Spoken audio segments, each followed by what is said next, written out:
जब बात करते हैं एंटी एजिंग की, तो ये बताएं कि मिथ है या इन्फॉर्मेशन है, तो ज़रूर शेयर कीजिए ताकि नाज़रीन समझ सके कि 25 के बाद या एंटी एजिंग आपकी किस एज से स्टार्ट होती है और आपको क्या एडाप्टिव मेजर्स लेने चाहिए अपनी रूटीन में खाने के हवाले से।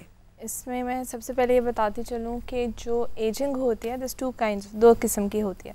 एक इंट्रिंसिक होती है जो जेनेटिक होती है, राइट, और एक एक्सट्रिंसिक होती है जो एनवायरनमेंट के जो फैक्टर्स होते हैं। फॉर एग्जांपल कोई स्मोक अगर करेगा या ख्याल नहीं करेगा स्किन का, सन ब्लॉक नहीं लगाएगा, तो वो बाहर धूप के थ्रू वो एक एक्सट्रिंसिक एजिंग होती है। अब एक्सट्रिंसिक एजिंग को तो हम कंट्रोल कर सकते हैं टू अ सर्टेन एक्सटेंट, लेकिन जेनेटिक जो है वो आपकी वैसी रहेगी।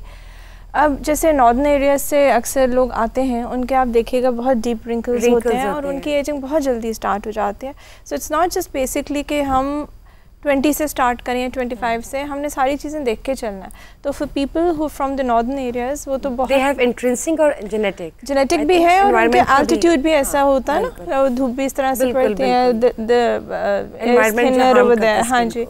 तो उस वजह से यह है कि एंटी एजिंग प्रॉपर्टीज़, जो प्रॉपर्टीज़ तो खैर कुछ नहीं होती, लेकिन जो एंटी एजिंग हम करते हैं उसमें एक तो सन ब्लॉक लगाना बहुत ज़रूरी है। क्या हो सकती है एंटी एजिंग टेक्निक्स बताइए। सबसे पहले तो आपने अपनी जो सेल्फ केयर करनी है उसमें धूप से बचना सबसे ज़रूरी, एंड उसमें ये नहीं होता कि आप बाहर नहीं निकलें, but use a sunblock, ठीक है।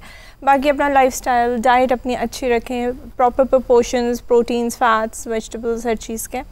उसके अलावा plenty of water and then sun block, कम से कम 15 minute before leaving the house, ठीक है। आप बाहर निकल रहे हैं, और सन ब्लॉक के अलावा भी सन धूप आपके कोलेजन इलास्टिन जो आपकी स्किन के अंदर होता है उसको बहुत ज़्यादा ब्रेक डाउन करता है, तो उसके लिए आप वो भी लगाएंगे, सन ब्लॉक भी लगाएंगे, और उसके साथ ग्लासेस होती हैं, अम्ब्रेलाज होती हैं जो you have to take, because वो सारी धूप से बचने का सबसे पहला तरीका है to stop anti aging, yes, और टू यू नो इसको रख सकते हैं हम एक जगह पे कंटेन्ड और maintain, to maintain it, yes, that is one thing. बाकी प्रोसीजर्स पे अगर आप चलते हैं तो बहुत सारे प्रोसीजर्स हैं। फॉर एग्जांपल PRP से स्टार्ट लेते हैं, radio frequency treatments and before you start about this PRP, threads, fillers और बोटॉक्स, इनकी रियलिटी क्या है? करवाने चाहिए या नहीं करवाने चाहिए? आई थिंक PRP तो एक ऐसी चीज़ है जो आपके अपने ब्लड से ग्रोथ फैक्टर्स हम लेते हैं और हम इंजेक्ट करते हैं इन बहुत लार्ज अमाउंट्स में एक स्पेसिफिक एरिया पे। तो PRP तो यूज़ हो रही है हार्ट ट्रांसप्लांट्स में भी हो रही है, हेयर ट्रांसप्लांट्स में भी हो रही है, आपकी रूमेटोलॉजी के जितने जोड़ों के दर्दों की चीज़ें उसमें भी हो रही है। So that is very safe, long term भी और शॉर्ट टर्म भी। Coming to fillers and Botox, yes they have their complications, but there comes a time जहाँ पे इंट्रिंसिक एजिंग तो है ही है और रिंकल्स और वो आते हैं, तो वो फिर उसमें आपको बोटॉक्स और फिलर्स करने पड़ते हैं। लेकिन अगर वो प्रॉपर इंजेक्ट किए जाएं और प्रॉपर जिनकी ट्रेनिंग हो उनसे, प्रॉपर डॉक्टर्स से करवाए जाएं, तो कॉम्प्लिकेशंस मिनिमल होती हैं। हाइलुरोनिक एसिड फिलर्स होते हैं, वो आपकी अपना जो हाइलुरोनिक एसिड विद एज ख़त्म होता है स्किन में, वो उसको रिप्लेस करता है, आपका वॉल्यूम को रिप्लेस करता है। बोटॉक्स एक टॉक्सिन है जो आपके रिंकल्स को ख़त्म करता है। So if used properly complications बहुत हद तक, साइड इफ़ेक्ट्स बहुत हद तक कम किए जा सकते हैं। अच्छा नाज़ा, being an aesthetic physician, what would you suggest to our audience कि किस एज से आप करवा सकते हैं ये PRP या बोटॉक्स या fillers? Like I said, PRP is your own blood, ठीक है। अब इंडिकेशंस पे डिपेंड करता है, PRP बालों के लिए भी करता है। आप सिर्फ अगर एंटी एजिंग का कह रही हैं, तो अगर आपको लगे कि आपके रिंकल्स इवन लेट 20s में भी स्टार्ट हो रहे हैं, तो you can start with that. PRP के मेंटेनेंस सेशंस चाहिए होते हैं आपको, 3-4 सेशंस करके, उसके बाद कुछ एवरी 4-5 मंथ्स एक सेशन ले लें, तो it actually stops your ageing, आपकी कोलेजन वो बिल्डअप करता रहता है। अब एंटी एजिंग में हम जनरली ये सोचते हैं कि सिर्फ हमारी स्किन है जो ढलक रही है, ये नहीं होता। हमारे स्किन के नीचे फैट कंपार्टमेंट्स हैं जो हमारे फेस को वॉल्यूम दे रहे हैं, वो भी कम होते हैं। हमारे मसल जो फेस के हैं वो भी लैक्स हो रहे होते हैं, हमारी लिगामेंट्स लैक्स हो रही होती हैं, हमारी बोन भी आहिस्ता आहिस्ता भर रही होती है। नहीं, आपने कहा कि सिर्फ 2-3 सेशंस आर फाइन, लेकिन जब हम जाते हैं फिज़िकली डॉक्टर्स के पास, डर्मेटोलॉजिस्ट के पास, तो वो तो कहते हैं कि नहीं 10-12, वो that depends on your skin. मैं बिल्कुल स्टार्ट की बात कर रही हूँ, when you just start off in your late 20s।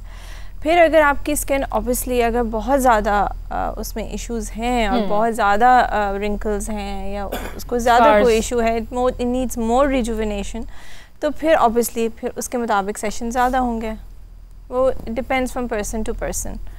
तो उसमें यह है कि ये वेरी करता है ना, हर ट्रीटमेंट कस्टमाइज्ड है। ये नहीं कि आप आएंगी तो आपके लिए एक डिफरेंट ट्रीटमेंट होगा और कोई और आएगा जो ज़्यादा एज का होगा या कम एज का होगा, डिपेंडिंग ऑन देयर एजिंग उनको ट्रीटमेंट्स बताइए। ये बताइए, जो बात करते हैं बोटॉक्स की, थ्रेड फिलर्स की, तो वो जो टेक्निक्स है वो कितनी इफेक्टिव है, किस एज में आप स्टार्ट कर सकते हैं, उनके कोई साइड इफेक्ट्स हैं या नहीं? Botox is when you start getting wrinkles. जैसे मैंने कहा नॉर्दर्न एरियाज़ के 28 इयर्स में भी जिनको स्टार्ट हो जाते, 28 इयर्स में भी जिनको रिंकल्स स्टार्ट हो जाते हैं, 28 में बोटॉक्स करवा सकते हैं। यस, 18 अबव आप कर सकते हैं, 18 से स्टार्ट करवा सकते हैं आप, करवा सकते हैं, बट 18 में यूज़ ज़रूरत नहीं पड़ती है ना, because you don't have sensitive होती है, स्किन बहुत सेंसिटिव होती है उस एज में, 18-19 में। हाँ, बट इंडिकेशंस हैं। बोटॉक्स सिर्फ रिंकल्स के लिए, एंटी एजिंग के लिए नहीं होता है। बोटॉक्स बहुत सारी, जैसे आपके मसल स्पैज़म्स होते हैं, मीग्रेन के लिए, बहुत सारी चीज़ों के लिए यूज़ होता है Botox. It's not just anti ageing. बात करते हैं प्रोमिनेंट फिगर की, ऐश्वर्या राय की, तो उनके बारे में बहुत डिस्कस हो रहा है कि उन्होंने अपनी स्किन पे एस्थेटिक मल्टीपल सर्जरीज और टेक्निक्स करवा रखी है, तो उन्होंने कौन से किए हुए, आपको क्या लगता है? आई थिंक कि उन्होंने फैट ग्राफ्टिंग करवाई है and maybe combined with fillers. तो generally and she's gained a lot of weight, to be very honest with you. तो जब आप fat grafting कराते हैं and you gain weight, तो वो fat थोड़ा सा जो आपने graft कराया था वो भी थोड़ा सा ज़्यादा होता है। But then again, वो जो उन्होंने weight gain किया वो उसका side effect है या? weight gain के साथ जो साथ उन्होंने combination treatments भी किया ना, it's all of that. So there are doctors जो honestly fillers गलत भी करते हैं। Aesthetics is not about looking like you filled up, it's all about looking beautiful naturally. ये नहीं होता कि पता चले कि कुछ किया है, प्लास्टिक से तो आपकी वहाँ पे look तो डॉक्टर फेल हो गया ना। It has to be done in a natural way कि पता ना चले basically. यानी कि ऐश्वर्या राय का जो डॉक्टर है वो फेल हो गया, because everybody could understand there is a difference between the there is a difference, but I think a lot of it has something to do with these her weight. treatments can go wrong like any time. हर किसी की skin पे suit नहीं करते हैं ना, कुछ skin tightening के लिए भी ट्रीटमेंट्स करवाते हैं। जी जी, जो एजेड हमारी कराते हैं, बट देन अगेन मैं यही स्ट्रेस करूँगी कि go to somebody who knows their work. Side effects क्या होंगे ज़्यादा से ज़्यादा इंजेक्शंस के, जो बहुत ही ज़्यादा किसी लेकिन ये जो प्लास्टिक लुक आती है आपकी जी, इन आर्टिफिशियल टेक्निक्स को यूज़ करके आखिरकार आप अपने कुदरती चेहरे को चेंज कर रहे हैं ना, यू आर ट्वीकिंग समथिंग। जी जी जी, तो फिर वो जो प्लास्टिक लुक आती है आप उसको कैसे अवॉइड कर सकते हैं? आप महंगी से महंगी सर्जरी करा ले, पता चल रहा था कि आपकी एक प्लास्टिक लुक आ गई है, ऐश्वर्या राय देख लें आप, हम यहाँ बैठ के इसको एनालाइज कर सकते हैं थ्रू टीवी स्क्रीन कि there is something on her face which is artificial. But then again if you look at वो जो है एक्ट्रेस हमारी Deepika Padukone, she doesn't look plastic, so she's gotten the right surgeries done and she is pretty she's old. in late 30s, she's also young na, that's also the fact. late 30s में भी आपकी ageing आती है, आप इस तरह इतने perfect नहीं लग सकते। I think it's probably a combination of a bit of filler and a bit of Botox here and there. Like I said, अगर आप timely ये चीज़ें start करा दें, फिर आप plastic look में नहीं जाते हैं। अच्छा, जो करीना है, she is very vocal कि वो she says कि aging is fine, and उन्होंने अभी तक कोई treatment करवाया नहीं है, तो what do you suggest कि उन्हें ट्रीटमेंट करवाना चाहिए उनकी स्किन है? It's basically आप, this is totally up to you. Yeah. It is your choice. ठीक है। Even when patients मेरे पास पे आते हैं तो वो कहते हैं हमें क्या कराना है, क्या recommend करेंगे as a doctor? लगता है आपको कि उनको ज़रूरत है उनको देखने से? I think she should get Botox done. हल्का सा filler maybe somewhere or the other, but she doesn't need a lot of correction done. Seriously, she looks very pretty वैसे भी. But basic चीज़ ये होती है कि when you come to me, मैंने आपको नहीं बताना कि आपको क्या चाहिए, आपने मुझे बताना है कि आपको क्या चीज़ प्रॉब्लम कर रही है, and I will give you the solution to that. जैसे हेमा मालिनी की बात करते हैं कि she has done so many procedures on her face कि it's so hard for her to laugh at times. Laugh at times. So why is it so? Side effects हो गए या क्या हो गया? There comes a time जब आप बार-बार एक प्रोसीजर कराते हैं ना, अब she must be somewhere नहीं, तो उससे आपकी स्किन सेल्स टॉक्सिक नहीं होते, कोई आपको डिजीजेस होती हैं, कोई मसला, मतलब how is that so smooth? मतलब ये जरूर बताया एज अ डॉक्टर। टॉक्सिक नहीं होते, बट साइड इफेक्ट्स डेफिनेटली होते हैं। जब आप सर्जरीज कराते हैं, आपके नर्व सुष्मिता को भी देख लें, उनका भी she's gotten fillers done also. उनके भी फिलर्स हुए हैं, और लिप फिलर्स इतने हैवी हैं कि बाज़ों का उनको देख के लगता है कि उनसे बोला भी नहीं जा रहा है। हाँ, that's true. लिप फिलर्स का एक प्रॉब्लम भी है ना कि आपके लिप फिलर्स कुछ देर बाद खराब हो जाते हैं, लगता है कि उसके अंदर आपने बटन्स डाले हुए हैं। लोगों को नहीं मालूम होता।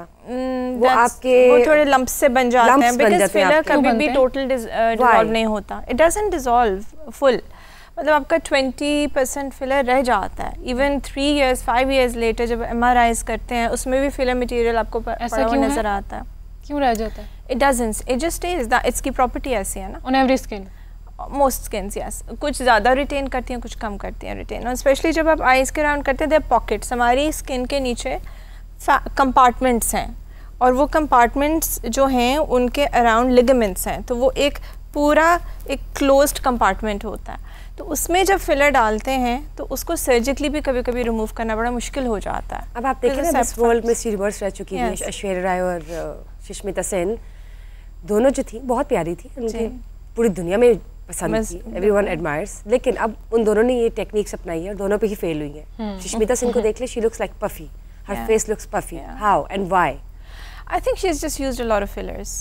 उसके बाद आपको मेंटेन भी करना पड़ता है या नहीं? मेंटेन तो करने पड़ते हैं। क्या आपको क्या चीज़ अवॉइड करनी होती है? अगर चले सपोजिटली किसी ने करवाना है, मजबूरी है, आपने करवा लिया, लेकिन अब ये बताइएगा कि उस इंसान ने जिसने कराया अपने चेहरे पर, उसको किन किन चीज़ों से अवॉइड करना है या क्या चीज़ें अडॉप्ट करे एज मेडिसिन ट्रीटमेंट? देखिए, एक दफ़ा फिलर जब इंजेक्ट हो जाता है तो उसमें there is nothing, there is no medicine that you need to take, you just, इसका अपना एक टाइम होता है, एक लॉन्जिविटी होती है, it stays there for a while and then it just आहिस्ता आहिस्ता ब्रेक डाउन होता है बॉडी में, and then it just goes away, and then आपने उसका रीटच लेना होता है। और it's an ongoing process, it's not something कि आपने एक दफ़ा कराया ख़त्म हो गया। But then when you putting too much of a filler, specially ये नेज़ोलेबियल एरियाज होते हैं, अगर आप इनको बहुत ज़्यादा इंजेक्ट कर देते हो, ठीक है, बहुत ज़्यादा इंजेक्ट कर देते हो, तो उससे होता ही है कि you just end up getting like a monkey face. तो a little bit of lines, I feel के आपकी थोड़ी बहुत अंडर आई लाइंस रहनी चाहिए, आपको थोड़ा बहुत नेज़ोलेबियल रहना चाहिए, so that you look natural. आप बीइंग अ डॉक्टर, खुद कभी आपको ज़रूरत पड़े फिलर्स के, थ्रेड्स के, बोटॉक्स के, तो आप अपने पे अप्लाई करेंगी या आपने किया हुआ है? कौन सी की हुई है? I have done threads. I've not done fillers yet. I've done threads. This is very great. आप बता रही हैं, वरना कोई बताता नहीं है। No, not lip fillers, threads, and I've done Botox. अभी 9 महीने नहीं किया। अच्छा, कुछ लोग होते हैं जिनकी आइज बहुत पफी होती है, यहाँ से स्वेलिंग होती है, जिनको उनके समटाइम्स नेचुरल भी होता है, बट वो ट्रीटमेंट करवाते भी हैं तो वो मज़ीद बिगड़ जाता है। अच्छा, इस पर मैं ज़रूर बात करूँगी। पफी आइज के बहुत सारे रीजंस हैं, इट्स नॉट जस्ट कि ये कोई एस्थेटिक रीज़न है। आपको थायराइड का इशू हो सकता है, आपके किडनीज़ के इशू में हो सकता है, आपके लिवर के इशू में होता है, people who drink a lot, जो अल्कोहल कंजम्पशन जिसकी ज़्यादा होती है उनमें होता है। देर आर ऑल्सो पीपल जिनमें जेनेटिकली ये होता है, and then there is something called lymphoedema, जो हम आंखों के नीचे होते हैं। जी, वो जो बैग्स बन जाते हैं, not the lines are normal, और पफीनेस भी होती है, पफीनेस जो होती है ना, जो बैग्स बनते हैं आंखों के नीचे, यस। तो एक देयर समथिंग कॉल्ड लिम्फेडिमा। हमारे यहाँ लिम्फेटिक्स होते हैं, हमारी बॉडी में एक ब्लड होता है और एक लिम्फ होता है। वो लिम्फेटिक्स जब ड्रेन होते हैं थ्रू द लिम्फ नोड्स है, तो विद एज हमारा थोड़ा सा, और ये जो हमारा मसल होता है, it actually pushes the lymph out, so with time वो भी हमारी एक्टिविटी, मसल की हाइपरटोनिसिटी कुछ की ज़्यादा होती है, कुछ की कम होती है, तो उससे वो लिम्फ ड्रेन नहीं होता, उस वजह से भी लिम्फेडिमा होता है। So what do? We need to do a proper workup of the patient, उनके प्रॉपर एक हिस्ट्री लेते हैं, फिर अकॉर्डिंगली उनके टेस्ट्स कराते हैं, फिर उसके बाद हम देखते हैं। एंड अगर if it's just fat atrophy, जो कि फैट आपकी थोड़ी सी बल्ज होके बाहर निकलती है, I would suggest to everybody just go and get a lower lid blepharoplasty done. अगर कोई मेडिकल कंडीशन नहीं है, गेट इट डन सर्जिकली, आप उसको करवाएं, क्योंकि जैसे एस्थेटिक फिजिशियंस के पास इससे कोई भी इस तरह के ट्रीटमेंट्स नहीं हैं जो उसको इफेक्टिवली ख़त्म कर सकें। अच्छा, जो जिन लोगों को डार्क सर्कल्स का इश्यूज होता है, जी, बहुत ज़्यादा समटाइम्स एज के साथ साथ ज़्यादा होते जाते हैं, तो उनके लिए क्या treatment? Okay, now there are 2 things to that. Dark circles, एक आपकी आंखों के राउंड, फॉर एग्जांपल 40s अगर आप टच कर रहे हैं, जैसे हम करीना की बात कर लें, जी, तो उनको आप क्या रेकमेंड करेंगे? I'll tell you what, there are reasons behind dark circles, जैसे बैग्स के रीजंस हैं।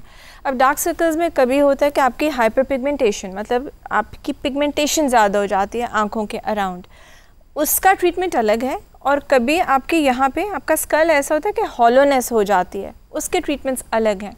अब अगर पिगमेंटेशन ज़्यादा, उसमें हम कि वो मीज़ोथेरेपी करेंगे या हम कोई वाइटनिंग एजेंट्स दे देंगे लगाने के लिए, सो उससे वो काफ़ी बेहतर होगा। लेकिन अगर हॉलोनेस है तो उसमें हम PRP भी कर सकते हैं, जब आई थ्रेड्स होते हैं वो यूज़ करते हैं थोड़े कोलेजन इंडक्शन के लिए, and then this fillers that we use. but that would correct about 50% of the deformity, not more.